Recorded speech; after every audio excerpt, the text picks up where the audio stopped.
Bitcoin qui vient chercher la zone des 45 000. On y est les gars. Du coup on s'est bien fait repousser. C'est ce qu'on va aller voir dans cette vidéo. On va surtout s'attarder sur le Bitcoin parce que je pense que c'est le plus important actuellement. Les autres, les alts, bah, c'est Bagdad. Mais il faut juste attendre que le Bitcoin fasse un rebond. Et je pense que c'est l'heure. Effectivement, ça sera l'heure de faire un rebond. Sinon, bah, c'est direction les 42 000, 40 000. Et déjà, si on arrive là, ça sera pas très bien. Et sinon, on ira chercher plus bas. C'est ce qu'on va aller voir dans cette vidéo.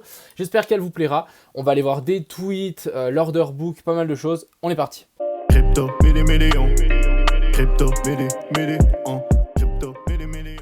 On va direct commencer ici par l'order book de Bitfinex. On a un mur en béton armé ici. On verra si ça passe, mais regardez-moi tous ces ordres. Ici, c'est des ordres à chaque fois de 50 BTC qui sont éparpillés de la zone des 44 400 au prix actuel. Et du coup, là, ça va être compliqué à passer. On a un réel mur qui nous fait barrage. Donc, à voir comment ça va se goupiller. Mais en tout cas, ici, on voit que c'est très très bien soutenu par Bitfinex. Après, on a quand même 2-3 vendeurs à chaque fois. Il y a des gens qui poussent. Voilà, il y a à chaque fois 600 BTC qui sont toujours au-dessous du cours et qui poussent le cours vers le bas. Donc, affaire à suivre. Ça risque d'être très intéressant.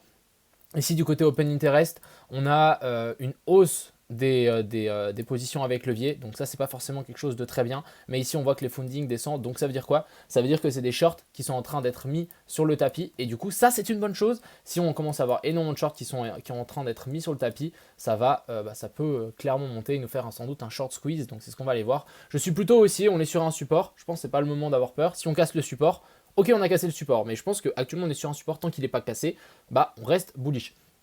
Je vais vous montrer un petit peu ces liquidations qui sont pour moi assez violentes. Donc regardez ici les liquidations court terme sur le Bitcoin, donc liquidation short et les longues, sachant que le prix maintenant du Bitcoin, on est à 45 600. Ce qu'il faut se rendre compte, c'est que 45 600, c'est ici.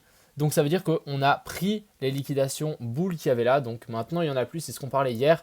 J'avais dit qu'on pouvait clairement redescendre hier pour chercher ces liquidations ici. C'est exactement ce qu'on est en train de faire. Après ici, la bougie, je ne pensais pas qu'on allait descendre. Moi, je pensais qu'on allait essayer de soutenir ici. Mais bref, 15h30, il y a eu un dump. On est vendredi. Ça ne change pas de d'habitude. Hein. À chaque fois qu'on a on est vendredi, bah on a un dump et surtout à 15h30. Donc ça ne changera jamais.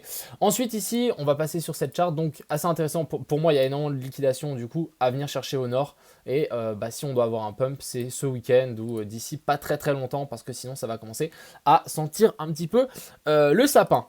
Ensuite ici, du coup, on a Kingfisher qui nous avait notifié qu'ici on avait eu des petites liquidations et qu'ici on n'en avait pas eu. Actuellement, on les a. Donc regardez ici, on a les volumes de liquidation. Donc ça, c'est plutôt pas mal. Et ça, c'est plutôt assez encourageant. Pour le moment, donc, on va passer sur cette charte. On a cassé cette grosse zone de support ici qui était la zone des 46 600. Donc ça sent plutôt mauvais. Ça, c'était vraiment une grosse zone à tenir. Finalement, on a cassé. On est en train de casser aussi ici cette trendline. Donc ici, cassure de cette trendline, ici on est en train de traverser.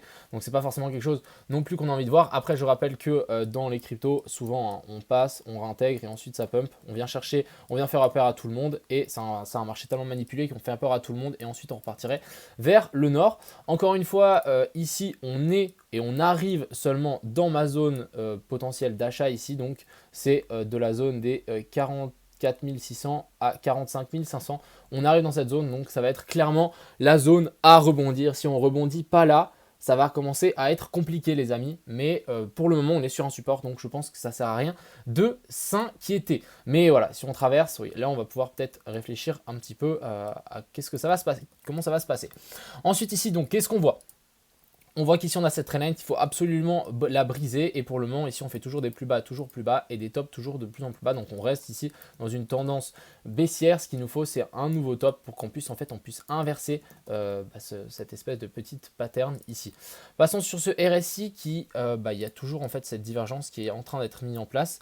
Ici par contre la divergence a été complètement annulée avec ce bottom là, donc ça c'est un petit peu dommage. Ici vous voyez que le RSI descend et ici ça descend aussi, pas forcément quelque chose qu'on a envie de voir. Et du côté des vagues ici, ce qu'on veut voir en fait, c'est des vagues de plus en plus petites. Donc ici on a eu une vague, une vague et du coup maintenant on veut que cette vague elle soit plus petite que celle-là. Pour le moment c'est quand même chaud parce qu'on y est très très proche, mais voilà, si on arrive à trouver un bottom maintenant ça serait vraiment incroyable parce qu'on est clairement sur une zone de support pour moi ici pour le BTC. De plus on a l'énorme mur ici sur lequel Bitfinex ça va être compliqué quand même à le traverser, on verra, je pense que c'est possible mais ça va être très compliqué. Et puis, on a donc les fundings, on a plus de shorts qui sont en train d'être posés et on a les liquidations de shorts qui commencent à être massives au nord, donc jusqu'à la zone des 50 000. Ouais, là, il y en a quand même beaucoup. Hein. Là, on parle pas que de juste 2000 balles sur cette petite chart. Il y a quelqu'un qui nous a aussi décidé ça, je trouvais ça assez intéressant. Est-ce qu'on n'aurait pas une énorme séance avec un bull flag ici qui est en train de se former? Pourquoi pas? Pourquoi pas? Après, je pense que c'est peut-être un peu trop tôt de nous dire ça, mais ça pourrait très bien coller par rapport à cette séance. Et je trouvais ça assez intéressant, c'est que regardez ici, pour le moment on passe sous cette mèche, donc ça veut dire qu'on est peut-être juste venu chercher la liquidité ici pour ensuite repartir. Je suis plutôt bullish actuellement, je suis bullish tant qu'on casse pas du coup cette trendline, je vais vous montrer. Donc personnellement c'est ma zone de non-retour, on casse cette trendline ici, vous voyez la trendline que j'ai tirée ici, on casse ça, là je vais commencer à dire ah ouais, ok ça sent mauvais, et si on arrive à chercher la zone des 42 000 et qu'on traverse ça, bon alors là c'est encore pire, et on aura potentiellement un top de marché ici, ce qui est un peu triste à dire. Donc voilà, on va parler un petit peu de cet Ether. Donc cet Ethereum qui a complètement retracé son mouvement, donc assez intéressant. On peut largement, donc comme j'avais dit, chercher la zone des 0,618 ici. On va voir comment ça va se goupiller, mais c'est quelque chose de très possible pour ensuite repartir vers le nord. On aurait peut-être une petite divergence qui va se former ici sur le RSI. Bref, ça peut être assez intéressant. Et on a aussi le BNB sur lequel on est toujours sur cette fameuse zone de support. Donc pour le moment, ça tient sévère. Hein. Le BNB est plutôt très solide. Vous voyez à chaque fois, hein, BTC moins 4%, Ether moins 5%. BNB moins 2. Et BNB est super solide, donc c'est assez intéressant. Ça veut dire que quand il va pumper, à mon avis, il faudra être dedans. Sinon, ouais, c'est un move à ne pas rater, je pense, quand il voudra repartir. Vu comme il est solide, je pense que ça vaudra la peine.